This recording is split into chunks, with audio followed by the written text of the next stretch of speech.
வணக்கம். நம்ம சேனலுக்கு தொடர்ந்து ஆதரவளித்துக் கொண்டிருக்கும் நல்ல உள்ளங்களுக்கு நன்றி. சப்ஸ்கிரைப் பண்ணி பார்த்து ஊக்கம் கொடுங்க. நாம் சொன்னது நடந்தது. ஏற்கனவே நேற்று பதிவு, முந்தா நாள் பதிவு, போன வார பதிவுகளோடு நம்ம சொன்னோம். நீங்கள் எழுதி வச்சுக்கோங்க, ஆம் ஆத்மி அங்கே தோக்குதுன்னு. பெரும்பாலான ஊடகங்கள் ஆம் ஆத்மி ஜெயிக்கும்னாங்க. அவங்க எப்படி சொன்னாங்கன்னு தெரியல. ஏன் நம்ம இதை சொல்கிறோம்னா, ஆம் ஆத்மி அப்படிங்கிற கட்சி இன்றைக்கி காங்கிரஸை தேவையில்லாமல் சீண்டி இருக்கக்கூடாது, சீண்டி அடித்து நேர்மையற்ற தலைவர் அப்படின்னு ராகுல் காந்தியை போட்டது அவர்கள் பண்ண மிகப்பெரிய தவறு. ஒரு 6 மாதத்துக்கு முன்னாடி தான் கூட்டணியில் இருந்தீங்க, மறுபடியும் அவரையே நீங்கள் நேர்மையற்றவர்கள் சொன்னீங்க. அதற்கான பாடத்தை இன்னைக்கு காங்கிரஸ் கற்றுக் கொடுத்துருக்கு. அதையும் தாண்டி போன தடவை 4% இருந்த காங்கிரஸ் இப்போ நம்ம பேசிட்டு இன்னும் முடியவே இல்லை. இப்போவே 11%. காங்கிரஸ் டபுளை விட மேலே போயிட்டு இருக்குது. அப்போ உண்மையான வெற்றி காங்கிரஸுக்கு தான். ஏன்னா பிஜேபி ஜெயிக்கும்னு எல்லாத்துக்கும் தெரியும். அவங்கள்ட்ட மிஷினரி என்ன, ஒட்டு மொத்தமாக பிஜேபி இருக்க மொத்த தலைவர்களும் வந்துட்டாங்க டெல்லிக்கு. ஆனால் ராகுல் காந்தி, பிரியங்கா காந்தி, ஒரு 5 அமைச்சர்கள், அவ்வளோதான். இன்னொன்று, இந்த தடவை காங்கிரஸ் பண்ணது சூப்பர். அதை ஒவ்வொன்றா பார்ப்போம். குறிப்பாக பார்த்தீங்கன்னா இந்த ஓக்லா, முஸ்தபா நகர், இந்த 2 தொகுதி ரொம்ப முக்கியங்க. இந்த 2 தொகுதி பற்றி நம்ம விரிவாக பேசுகிறோம். என்ன நடந்தது அந்த 2 தொகுதியில்? நம்ம ஏற்கனவே கஸ்தூரிபாய் நகர்லாம் பேசியிருக்கோம். போன தடவை வெறும் 200 ஓட்டில் ஜெயித்த பிஜேபி இன்றைக்கி ஓட்டு பயங்கரமாக போயிட்டுருக்குது. அதையும் பார்த்தீங்கன்னா மணிஷ் சிசோடியா பின்னடைவு, ஆதிசி பின்னடைவு, கெஜ்ரிவால் பின்னடைவு. கெஜ்ரிவால் பின்னடைவுக்கு காரணம் என்ன? அங்கே இருக்கக்கூடிய ஷீலா தீட்சித்தோட பையன். கெஜ்ரிவால் 6000 ஓட்டு, அவர் 3000 ஓட்டு, பிஜேபி 8000 ஓட்டு. கெஜ்ரிவாலையும் காங்கிரஸும் ஒன்றா சேர்ந்தால் கெஜ்ரிவால் இன்னைக்கு வெற்றி முகம். அப்போ காங்கிரஸால் ரோட்டுக்கு வந்த கெஜ்ரிவால் தேவையில்லாமல் காங்கிரஸை சீண்டி, அதுவும் குறிப்பாக பார்த்தீங்கன்னா ஒரே ஒரு விஷயம் தாங்க, நீங்கள் வந்து மதச்சார்பற்றவங்களாக இருங்க, இல்லை மதம் முக்கியம்னு சொல்லுங்கள். 2க்கும் நான் சார்பாக இருப்பேன் அப்படின்னா ரோட்டில் இருக்க வேண்டியதான். ஒன்றா நீங்கள் வந்து எல்லாத்துக்குமான அரசாக இருக்கணும், இல்லை இந்துக்களுக்கான அரசாங்கம் இருக்கணும். இல்லை நான் இந்துக்களுக்கான அரசாங்கமும் இருப்பேன், அப்படியே சைட்லேயே மற்றவங்களுக்கு அரசாங்கத்தில் இருக்கேன்னா முடியாது. அதுதான் நிரூபிச்சிருக்காங்க. தேவையில்லாமல் வாங்கி கட்டி கொண்ட கெஜ்ரிவால். நம்ம ஏற்கனவே சொன்னோம், பொலிட்டிக்கல் கேரியர் போகுமா அப்படின்னா, உங்களுக்கு இன்றைக்கி இருக்கக்கூடிய நேரத்தில் அரசியல் பண்ணுறது அவ்வளோ எளிதல்ல. காங்கிரஸ் அரசியல் பண்ணுங்க, இந்தியா முழுக்க காங்கிரஸே தடுமாறிட்டு இருக்குது சார். இன்றைக்கி இந்தியா முழுக்க எதிர்க்கட்சியாலும் அரசியல் பண்ண முடியாது. நம்ம தொடர்ந்து தானே சொல்லிகிட்டு இருக்கோம். இன்றைக்கி கெஜ்ரிவாலோட நிலைமை என்ன? நீங்கள் என்ன பார்த்தீங்க, 67 68 சீட்டில் இருந்த நீங்கள் இன்றைக்கி 20 சீட்டு ஜெயிக்குமாங்கிற ரேஞ்சுக்கு போயிட்டீங்க. காங்கிரஸுக்கு பிரச்சனை இல்லைங்க. நம்ம சொன்னோம்ல, காங்கிரஸுக்கு ஜெயிச்சா 1 சீட்டு ஜெயித்தாலும் பரவாயில்ல. எப்படி காங்கிரஸ் 1 சீட்டில் முன்னணியில் இருக்காங்க. இன்றைக்கி இருக்கக்கூடிய சூழ்நிலையில் வாக்கு சதவீதத்திலும் பிஜேபி உச்சத்தில் இருக்கிறது. பிஜேபியுடைய உச்சத்துக்கு காரணம் கெஜ்ரிவாலே தான். நீங்கள் சீஷ் மகால் அப்படிங்கிற ஒரு பெரிய பில்டிங்கை கட்டிட்டாரு அப்படின்னு சொல்கிறாங்க. இன்னொன்று, ஏற்கனவே நம்ம சொன்ன மாதிரி இன்றைக்கி இருக்கக்கூடிய இந்த ஓக்லா, இஸ்லாமாபாத், இந்த 2 விஷயம் பார்த்தீங்கன்னா, இந்த 2 தொகுதியில், இமானுல்லாபாத், இந்த 2 தொகுதியில் என்ன நடக்குது? ஓக்லாவில் முக்கியமாக நடந்த விஷயம் என்னென்னா, அந்த ஐபிஎம்னு ஒரு கட்சி, அதாவது இஸ்லாமிக் பார்ட்டின்னு ஒரு கட்சி நிற்குது. அந்த இஸ்லாமிக் பார்ட்டிங்கிற கட்சி எது என்னென்னா, இஸ்லாமியர்கள் ஓட்டை பிரிக்கிறது, அவ்வளோதான். பிஜேபியோட பி டீம். ஏன் இதை சொல்கிறேன்னா, இங்கேயும் அமானுல்லா நகர் 2லேயும் பார்த்தீங்கன்னா இஸ்லாமிய பார்ட்டி நிற்குது. அதில் குறிப்பாக பார்த்தீங்கன்னா சிஐஏக்காக ஜெயிலுக்கு போன ஒரு இஸ்லாமியர், அவர் வந்து பிரச்சாரத்துக்கு வர்றார்.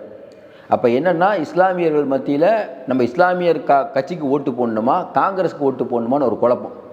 நீங்கள் உண்மையான இஸ்லாமியர்களாக இருந்தால் என்ன பண்ணணும்? பிஜேபி அடிக்கிறது தானே உங்கள் நோக்கம். அப்போ இஸ்லாமிய கட்சியை ஒரு ஆள் நிற்க வச்சா காங்கிரஸ் எப்படிங்க ஜெயிக்கும்? இஸ்லாமியர்கள் இதை புரிஞ்சுக்கொள்ளணும். இல்லைன்னா நீங்கள் ரோட்டில் தான் நிற்பீங்க. அப்புறம் பாபஸ் மத்தி இருப்பாங்க, எல்லா விஷயத்தையும் பண்ணுவாங்க. இஸ்லாமியர்களுக்குள்ளே ஒரு ஒற்றுமை வரணும். இப்படிலாம் இருந்தீங்கன்னா, ஏங்க உங்களுக்காக ஒரு கட்சி பேசிகிட்டு இருக்குது, நீங்கள் இஸ்லாமிய பார்ட்டிக்கு ஓட்டு போடுறீங்க. நம்ம அவங்களையும் குறை சொல்லலை, பார்ட்டியை தான் சொல்கிறோம். அதேமாதிரி ஓவைசி அசாருதீன் ஒருத்தர் இருக்கார், அவர் பிஜேபியோட பி டீம் தான். அவர் ஹைதராபாத்தில் மட்டும் அவர் ஜெயிப்பார், முஸ்லீம் இருக்கையில் அவர் மட்டும் சொகுசாக இருப்பார். அவருக்கு இசட் பிரிவு பாதுகாப்பெல்லாம் போடுவாங்க. அவர் தேவையில்லாமல் காங்கிரஸோட ஓட்டெல்லாம் பிரிப்பார். இஸ்லாமியர்கள் காங்கிரஸுக்கு போட வேண்டிய ஓட்டை பிரிப்பாங்க. தமிழ்நாட்டில் ரொம்ப தெளிவாக இருப்போம். இஸ்லாமிய கட்சியே இருந்தால் கூட நம்ம ரொம்ப தெளிவாக தான் இருப்போம். அதனால் இன்றைக்கி இருக்கக்கூடிய சூழ்நிலையில் ஓக்லா ஆகட்டும், அமானுல்லா நகர் ஆகட்டும், இங்கே வந்த விஷயங்கள் பார்த்திங்கன்னா, இன்றைக்கி வந்து காங்கிரஸ் அப்படிங்கிற ஒரு கட்சிக்கு இன்னும் இஸ்லாமியர்கள் பின்னாடி, அதுவும் சிறுபான்மை மக்கள் பின்னாடி இருக்காங்கன்னு உணர முடியுது. ஏன் தொடர்ந்து நம்ம இஸ்லாமியர்கள்னு பேசுகிறோம் அப்படின்னு பார்த்தீங்கன்னா, ஒரு நாடு என்பது அனைவருக்குமான அரசு. இன்றைக்கி பிஜேபி ஒரு மத ரீதியான ஒரு விஷயத்தை பண்ணும்போது காங்கிரஸ் கரத்தை வலுப்படுத்துவது அனைத்து மக்களின் குறிப்பும். இஸ்லாமியர்கள் மட்டும் இல்லை, மற்றவங்களும் ஓட்டு போட்டிருக்காங்க. ஏன் இதை சொல்கிறேன்னா, சிறுபான்மை மக்களுக்கு ஒரு பாதுகாப்பு வேணும். இந்த விஷயத்தை காங்கிரஸ் நல்லா பண்ணிட்டு தான் உணர்றோம். காங்கிரஸ் மேலே அவங்க நம்பிக்கை வச்சுருக்காங்க. 1. 2வது விஷயம், ஆம் ஆத்மியோடைய பிரச்சனை. ஆம் ஆத்மியோடைய பிரச்சனை என்ன? தான் யோக்கியம் அப்படின்னு சொல்லிட்டு இருக்கக்கூடிய கெஜ்ரிவால் இன்றைக்கி டெல்லியில் இருக்கக்கூடிய நீதிமன்றம் கெஜ்ரிவால்கிட்ட என்ன சொல்லுது, மதுபான கொள்கையில் ஏதோ ஒரு விஷயம் நடந்திருக்குது, இவர் இன்வால்வ் ஆகியிருக்காரு, அதனால் ஃபுல் ரிப்போர்ட்டையும் நீங்கள் சட்டமன்றத்தில் வச்சு டிஸ்கஸ் பண்ணுங்கன்னு கேட்குறாங்க. இது வரைக்கும் சட்டமன்றத்தில் வச்சு டிஸ்கஸ் பண்ணாதது ஏன்?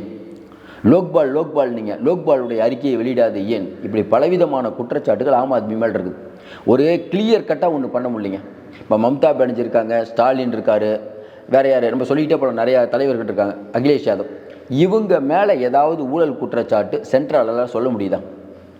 ஏன் எதுவுமே இல்லாமல் எப்படிங்க, ஆதாரமே இல்லாமல் எப்படிங்க ஒருத்தர் உள்ளே கொண்டு வருவீங்க? இப்போ மனீஷ் சிசோடியாவை உள்ளே வைக்கிறாங்க, கெஜ்ரிவாலை உள்ளே வைக்கிறாங்க, அதுக்கப்புறம் சஞ்சய் சிங்கை உள்ளே வைக்கிறாங்க. இவங்க யாருமே இந்த மதுபான கொள்கையில் தலையிடலன்னு சொல்ல முடியுமா? ஏற்கனவே இருக்கக்கூடிய மதுபான கொள்கையை ஏன் மாற்றுனீங்க? கவிதா அவர்கள், இந்த பக்கம் இருக்க கவிதாவுக்கும் உங்களுக்கு என்ன சம்பந்தம்? அப்போ ஏதோ ஒரு விஷயம் நடந்திருக்கு. அதுவும் குறிப்பாக பார்த்தீங்கன்னா பொருளாதாரத்தில் பின்தங்கிய மக்கள் அவங்க உங்களை விட்டு பிறகுறாங்க. ஒன்று, இஸ்லாமிய கிறிஸ்தவர்கள் விலகிட்டாங்க. ஏன்னா நீங்கள் குருக்களுக்கும் ஹரித்வாரில் இருக்கக்கூடியவங்களுக்கும் அந்த குருக்களுக்கும் நீங்கள் வந்து 18,000 ரூபா கொடுக்குறீங்க மாதம். இஸ்லாமிய உலமாக்கள் இருக்காங்களா, அவங்களுக்கு நீங்கள் காசே கொடுக்கல. இது பிஜேபி பண்ணுற வேலையை நீங்கள் பண்ணுறீங்க. அப்போ நாம் என்ன சொன்னோம்? இல்லைங்க, இந்த தேர்தலில் பிஜேபி ஜெயிக்கிட்டோம், ஸ்ட்ராங் இந்துத்துவாவே இருக்கட்டும், இது வந்து பாதி சங்கி, இந்த பாதி சங்கி வேணாம், பெரிய சங்கிகிட்டே மோதிடுவோம், இவரும் கெஜ்ரிவால் அரசியலிலிருந்து ஒதுங்க வேண்டிய காலம் வந்துருச்சு. ஏன்னா காங்கிரஸ்கே டஃப் கொடுக்குறாரு. இந்தியா கூட்டணியிலேருந்து காங்கிரஸ் விலகணும்னு சொல்கிறவர் இவர். இந்தியா ஃபுல்லாக இருக்குது காங்கிரஸ், இவர் 2 ஸ்டேட்டில் ஆட்சி வச்சுக்கிட்டு காங்கிரஸ் விலகணும், ரொம்ப பேச்சு, ஓவர் பேச்சு. ஒன்று யோசனை பாருங்கள், நீங்கள் நல்லா யோசனை பாருங்கள். அந்த அரசியலில் படிக்காத காமராஜர் எவ்வளோ நல்லது பண்ணார். இந்த படித்தவங்களை பாருங்கள், ஐபிஎஸ் படித்த அண்ணாமலை பாருங்கள், அறவே கட்டுத்தனமாக பேசுவார். ஐபிஎஸ் படித்த நம்ம ரவியை பாருங்கள், மேட்ரே தெரியாமல் பேசுவார். இவரும் ஐஆர்எஸ் தான். படித்தவர்கள் நாட்டை நம்ம என்ன சொல்கிறதுனே புரியல. ஏன் இப்படிலாம் இருக்காங்க? அவங்க நல்ல ஒரு பதவியில் இருந்துட்டு வராங்க, ஊழலை ஒழிக்கிறோங்கிறாங்க. ஆனால் பார்த்தா இவங்க தான் மற்றவங்களோட மோசமாக இருப்பாங்க. பிஜேபியின் கரத்தை வலுப்படுத்துவதில் ஐயா கெஜ்ரிவாலுக்கு முக்கிய பங்கு உண்டு. 370 சட்டப்பிரிவை வந்து கொண்டு வரும்போது அதை ஆதரித்தவர் கெஜ்ரிவால் தானே. எப்படி ஆதரிச்சிங்க? உங்களுக்கு ஒன்றா மட்டும் காங்கிரஸ் வந்து எல்லோரும் வரணும். இன்றைக்கி என்ன நடந்தது?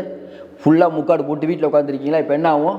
அரெஸ்ட் பண்ணி கெஜ்ரிவாலை உள்ள வச்சுருவார், அவ்வளோதான். ஏற்கனவே நிறைய கேஸ் இருக்குது. ஏற்கனவே கங்கை ஆற்றில் வந்து விஷம் கலந்தாருன்னு சொல்லி நீங்கள் சொன்ன ஒரு பெரிய கேஸ் இருக்குது. எங்கள் எம்எல்ஏக்களுக்கு 15 கோடி கொடுத்துருவாருன்னு ஒரு சொன்ன ஒரு கேஸ் இருக்குது. அதனால் இந்த விஷயம்லாம் கெஜ்ரிவாலுக்கு பின்னாடி பிரச்சனை தான் முடியும். இப்போ லேட்டஸ்ட்டாக என்ன சொல்கிறாங்க? கெஜ்ரிவாலும் காங்கிரஸும் ஒன்றா சேர்ந்தால் ஜெயிக்கலாம். ஏங்க இதை தானங்க ரொம்ப நாளாக சொல்லிகிட்டு இருக்காங்க. காங்கிரஸ் வேணான்னு முதல்ல நீங்கள் காங்கிரஸை வேணான்னு கூட நம்ம ஏற்றுக்குறோங்க. ஆனால் காங்கிரஸை ஏன் நீங்கள் டேமேஜ் பண்ணுறீங்க? அவங்க போட்டியிலே இல்லை. போட்டியில் இல்லாதவங்க கூட உங்களையும் அங்கே சண்டை. நீங்கள் மோடியோட மோதுனுங்க. நீங்கள் என்ன சொல்லியிருக்கணும்? சிறுபான்மை மக்கள் எல்லாத்துக்கும் நாங்கள் பாதுகாப்பாக இருப்போம். இந்தப்பா குருக்களுக்கு காசு கொடுக்குறோம், குருத்வாரா காசு பஞ்சாபில் இருந்து, அதுக்கப்புறம் இஸ்லாமியர்கள் கிறிஸ்துவர்கள் எல்லாத்துக்கும் மத குருக்களுக்கெல்லாம் நாங்கள் காசு கொடுக்குறோம். முடிஞ்சு போச்சு. அதுபடி நீங்கள் ஒருவருக்கான அரசாங்கம் இருக்க முடியும். பிஜேபி பண்ணதை எடுத்தீங்க, இன்றைக்கி ரோட்டில் நிற்கிறீங்க. அதனால் இன்றைக்கி இருக்கக்கூடிய சூழ்நிலையில் எப்படி இருந்தாலும் எப்படி ஆகுன்ற மாதிரி 15 வருஷம் கோல் வச்சு கொண்டிருந்த கெஜ்ரிவால் வகையில் ஒரு பெரிய இடி. இது எப்படி சமாளிக்க போகிறாங்கன்னு தெரியல. இனிமேல் உட்கட்சி பிரச்சனை பெருசாகும். டெல்லியுடைய முதலமைச்சர், இப்போ இருக்க முதலமைச்சர் ஆதிசி, அவங்களே பின்னடைவு. இதில் என்ன பார்த்தீங்கன்னா பிதோரின்னு ஒருத்தர், ரமேஷ் பிதோரின்னு ஒருத்தர், அவர் தான் வந்து பிரியங்கா கண்ணங்களை போல் நான் வந்து ரோடை பண்ணுவேன்னு சொல்லி பெண்களெல்லாம் கேவலமாக பேசினார். அவர் முன்னணியில் இருக்கார். அங்கே நின்று அல்கலம்பா காங்கிரஸ் கட்சி, அவங்க அல்கலம்பா வாங்கின ஓட்டையும் இவங்க ஆதிசி வாங்கின ஓட்டு ரெண்டையும் சேர்த்தனா பிதாரியை தோக்கடிச்சிடலாம். அப்போ காங்கிரஸ் உங்களை வெகுவாக கவுத்து விட்டுருக்குது. தேவையில்லாமல் வாங்கி கட்டி கொண்டார் கெஜ்ரிவால்னு சொல்லலாம். மீண்டும் சந்திப்போம். நன்றி.